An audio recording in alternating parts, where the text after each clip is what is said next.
Hello,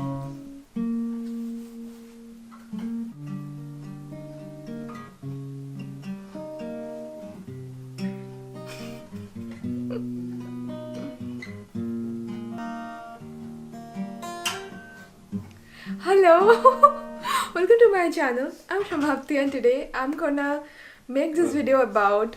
Okay, bye bye.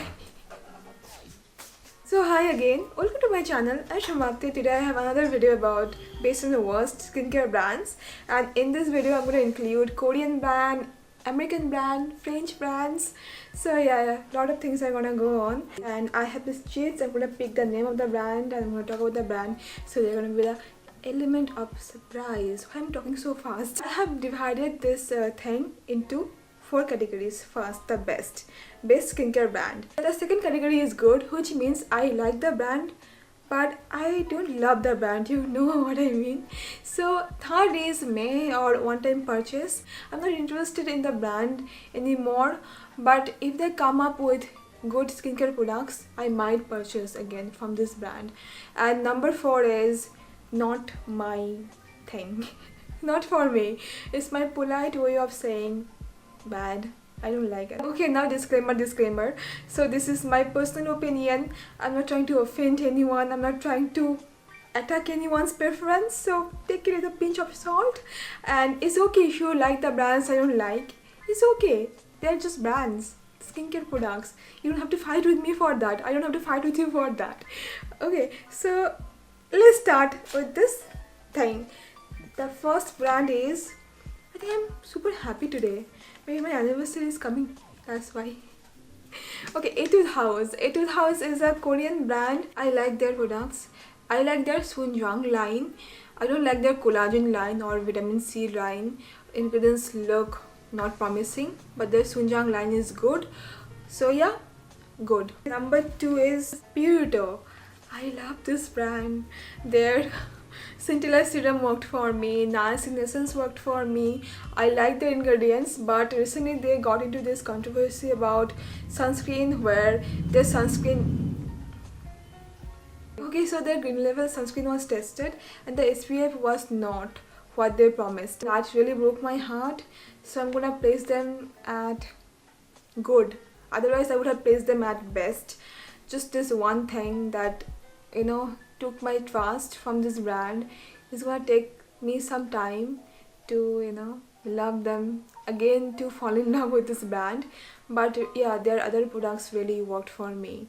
I love the ingredients and everything. I have bought their Sika sleeping mask as well. I'm gonna review that soon. Okay, so now I have an age one-time purchase. I don't like their ingredients that much. Their products didn't work that well for my skin. I have tried their water sleeping mask, didn't work for me.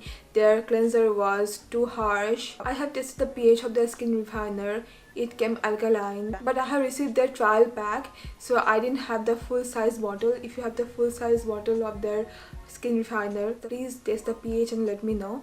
And their Sika cream was okay. So one-time purchase. I'm not that impressed with this brand. Up next I have Farzali. I don't consider them as skincare brand. Bad. They are overpriced. Ingredients are not that good. I don't like them. I really don't consider them as a skincare brand. They are just one Instagram brand, just, you know, trying to get our money by selling very below average products. Up next I have Clinique. Clinique is actually good. They have simple but effective ingredients list, but they can be overpriced, so I don't buy from them anymore. I mean, for one basic moisturizer I don't want to spend like 3,000. So I like the ingredients list. I don't like how overpriced they are, but they are a luxury brand, so it makes sense, just not for me. Next I have Avene Best. They have really good options for sensitive skin. I like their Sika range.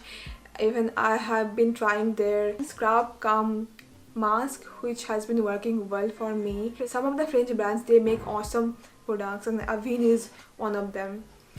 Avene, then Bioderma. Bioderma is my other favorite. So up next I have Cetaphil. I think they're best.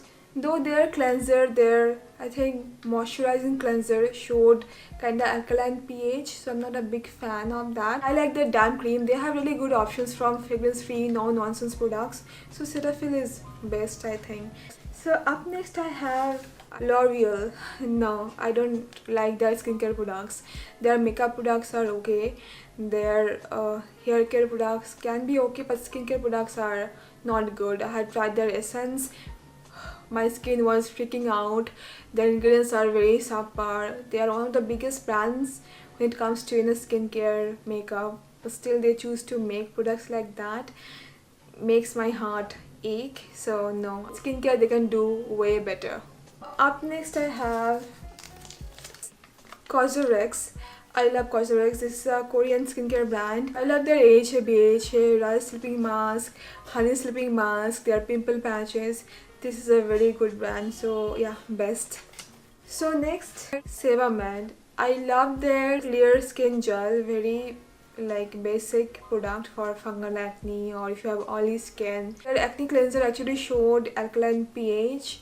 Except their this gel, clear skin gel, I don't like. I'm not interested in any other products from this brand, and I like their moisturizer as well.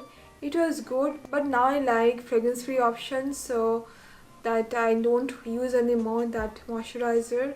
So yeah. Next I have Nivea. My father loves Nivea and I like their body lotions sometimes, that's all. For facial care, not a big fan. Their lip balms can be good. So May or one time purchase, something like that. Then I have Clear's best. I love their midnight blue calming cream. I love their fundamental line, and I really love their that supper preparation toner, that unscented version. So yeah, they have pretty good skincare products to offer. I wish their vitamin C serum were fragrance free, but it is not. It has few essential oils. Now I have Innisfree.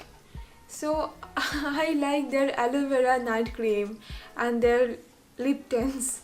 Skincare, I'm not a very big fan of Innisfree, to be very honest. Their ingredients don't impress me much, even the formulation, so one time purchase. So next I have Paula's Choice. Best, obviously their ingredients are very good, but very expensive in India, so I'm kind of in dilemma to buy or not to buy from this brand. Next I have The Body Shop. Skincare products, no, a big no. Their skincare products ruin my skin, but I love their hair care products. Their shea butter line is very good, but Body Shop's serums, then creams are vicious. Destroyed my skin. Very bad ingredients, I mean for my standards, filled with essential oils, then irritating fragrance, then drying alcohol. I don't like those things. And you can use drying alcohol if you have supportive moisturizing ingredients, but drying alcohol is their third or second ingredient, and mostly don't have much soothing moisturizing ingredients in their products. So Body Shop skincare products are big no. Next I have Olay. One time purchase. I used their product when I was a teenager. It was okay, not that bad, not that good, but now I see their products, I'm not that interested in buying something from them. If I see something good, if they make something good in future, then I will buy from them and let you know. But for now, Olay, one time purchase, a May for me. So next I have Pilgrim. So one time purchase. I got their body lotion, very average. They say that they have red wine, this and that in their formula. If you see the ingredients, red wine is the last or one of the last ingredients, and they have very basic formula which can be very good, but again they have loads of fragrance, this and that. So maybe I'll try their body care products or hair care products, but for facial care I'm not interested in their products. Next I have Tony Moly. I don't take this brand seriously when it comes to skincare because their ingredients are kind of gimmicky, and they look very good, their products, but when you see the ingredients, kind of meh. So no, not for me. One time purchase or not for me, something in between. So next I have so many brands. The Ordinary. They are the legend. I never tried anything from this brand, but I have seen the ingredients. Obviously the best. They are the legend, like I've said. They have made us realize that ingredients are very important when it comes to skincare. They focused on the ingredients. They are the brand, they are the pioneer. So I love this brand. I have huge respect for Ordinary. Then I have Lakme. I don't take them seriously when it comes to skincare. Their makeup products can be good, but their skincare products are crap. So no, I don't take them seriously as a skincare brand. Next, the Face Shop. No, not for me. I have tried their products, didn't work for me. Like Innisfree. Actually, they are worse than Innisfree when it comes to ingredients and the formulation. I don't like their ingredients, to be very honest. So I won't be buying anything from them. Their lip tints are okay, but skincare products not interested. Maybe I'll try their hair care products or body lotion and stuff, but for facial care, not a big fan of Face Shop. No for me. Next I have Bioderma, the best. I love their Cica cream, micellar water. Their creams are very good. This is one of the best brands I ever come across. So yeah, Bioderma is very good. Then I have Johnson & Johnson. I don't use their products on my face, maybe on my body. I love their tip to toe body wash or something wash. I use that for my hair and as a body wash. And yeah, one time purchase, that's all. Next I have Pixie. I don't take them seriously when it comes to skincare. Overpriced. Ingredients are okay, not that good, not that bad. I have tried their overnight glow serum, didn't work for me that well. So overpriced, overrated. Pixie Beauty, no for me, or one time purchase. Then I have Pond's. I don't take them seriously when it comes to skincare, though their cold cream has kind of nostalgic thing because I have seen this all my life. So one time purchase maybe. I don't like their skincare products much, to be very honest. They have so much potential and I hope they come up with good products. Okay, next, Neutrogena. Good. They have some of the very good products. I love their gentle cleanser and they have good sunscreen, I think. So yeah, this brand can be good. The products are basic. I hope they come up with better products. So next I have Simple Best. They have like very affordable and effective skincare products. They are very basic and no nonsense ingredients. So yeah, Simple is very good. I like their light moisturizer. Their cleansers are really good. Their micellar water also can be good. So yeah. So up next I have Aveeno. I love their body care products. We don't have much facial care products available in India from Aveeno. So yeah, I like their body lotions and body wash. That's all. Good. So next I have Palmas. I don't like their facial care products. I don't find them to be that interesting. Their hair care products can be good. Their body care products are good. So good when it comes to body care and hair care. But when it comes to facial care, one time purchase. That's all. I have 2 cheats left. So I have the Inkey-List. Very good. I'm dying to try their products. I heard their oat cleanser is very good. I want to try that one. My sister Arunima, she has tried oat cleanser. She loves it.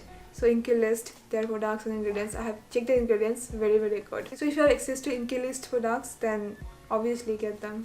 The last thing is Clean and Clear. Why? No. Bad. Very harsh. Over fragrant, harsh, bad skincare products. Clean and Clear, no. Destroyed my teenage skin. Everyone's skin. Clean and Clear, big no. That's all. No question asked. No answer given. I hope they come up with the good products. So yeah, that's all for now. I hope you found this to be helpful and thank you so much for watching. And please don't forget to subscribe even to watch more videos like this and see you very soon. Bye bye.